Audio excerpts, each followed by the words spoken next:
Bonjour à toutes et à tous et bienvenue dans cette nouvelle vidéo critique de film. Aujourd'hui, on va s'intéresser à Tomb Raider, qui est l'adaptation du jeu du même nom. Alors, petite parenthèse, je commence par ça. On dit Tomb Raider, non pas Tomb Raider. Tomb Raider, ça veut dire pilleur de tombes. Tomb Raider, ça veut dire chevaucheur de tombes. Vous avez déjà vu quelqu'un chevaucher une tombe? Bah écoutez, si vous connaissez quelqu'un qui a déjà chevauché une tombe, merci de vous inquiéter pour sa santé mentale. Ce petit aparté étant fait, je peux venir vous parler du film. Alors, la séance, c'était hier, par rapport au tournage de cette vidéo. Franchement, j'ai bien aimé, j'ai été agréablement surpris, parce que je n'aimais pas les adaptations qui avaient été faites avec Angelina Jolie. Même si je savais qu'il y avait forcément un potentiel, parce que ça fait un petit peu Indiana Jones. Mais j'avais pas du tout été enthousiasmé par les bandes annonces qui étaient arrivées sur la toile il y a quelques mois. J'avais pas vraiment de doute par rapport à l'actrice principale qui franchement fait très bien le boulot. Mais c'était vraiment, les bandes annonces ne donnaient pas plus envie que ça, et donc forcément j'ai forcément été plus agréablement surpris lorsque je suis sorti de la séance. J'ai trouvé franchement que le film tenait bien la route et que c'était un très bon film. Alors, qu'est-ce que ça raconte? L'histoire suit Lara Croft, qui est, on va dire, une jeune fille qui a énormément d'argent parce que son père était riche, mais celui-ci, il est tout simplement porté disparu depuis 5 ou 6 ans, je crois, depuis qu'il est parti vers le Japon, vers une île du Japon, et on ne l'a plus jamais revu. Et du coup, Lara Croft, puisqu'elle ne l'a plus jamais revu, refuse, on va dire pour des raisons qui sont qu'elle attache énormément d'importance à son père, elle refuse de signer les papiers comme quoi elle reconnaît la mort de son père et donc qu'elle hérite de toute sa fortune. Elle va se rendre compte donc que son père était parti sur une île du Japon pour empêcher une organisation secrète qu'on appelle la Trinité de mettre la main sur le corps de la princesse Himiko, qui est une princesse japonaise, avec soi-disant des dires comme quoi elle aurait été une sorcière et qu'elle aurait causé la mort autour d'elle. Donc voici finalement le synopsis du film. Je ne vous spoilerai pas les éléments qui se passent après, donc il se passe pas mal de choses, il y a pas mal de rebondissements, ça bouge beaucoup. Le film est très bien, j'ai pas retenu une musique particulière, donc ça m'a pas choqué. Bon, il n'y a pas eu, j'ai pas retenu quelque chose de particulier au niveau des musiques, donc bon, bah, on va dire que c'est un peu oubliable comme bande son. Par contre, au niveau de la réalisation, j'ai rien à dire, hein, c'est fluide, il n'y a pas de souci. Des effets spéciaux, j'ai trouvé qu'ils n'étaient pas au top, spécialement.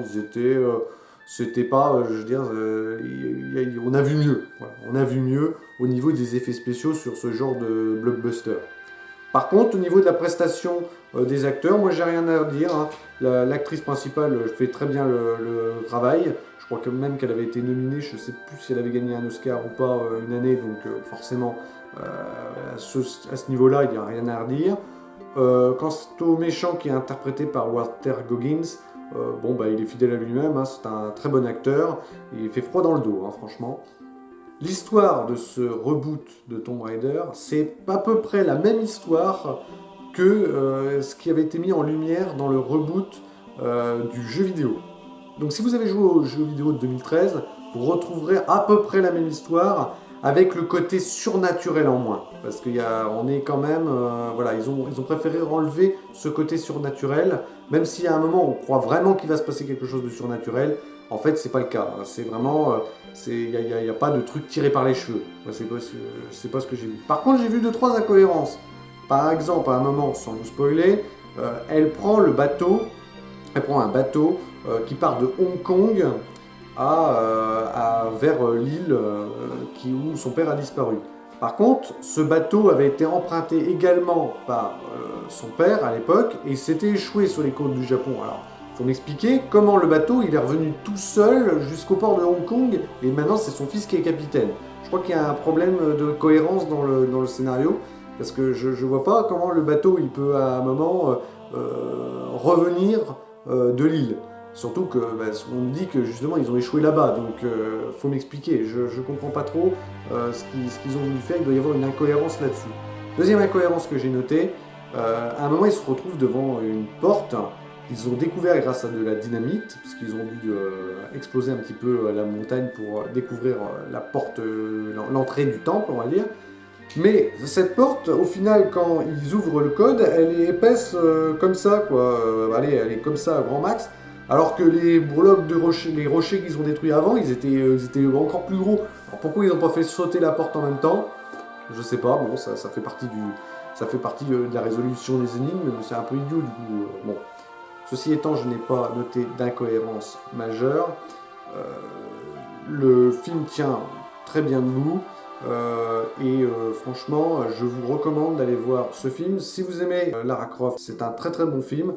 Il y en a qui ont préféré ceux de Angelina Jolie. Moi, je préfère celui-là, très clairement, parce que je n'aimais pas du tout Angelina Jolie. Je vous dis, j'aime pas du tout cette actrice.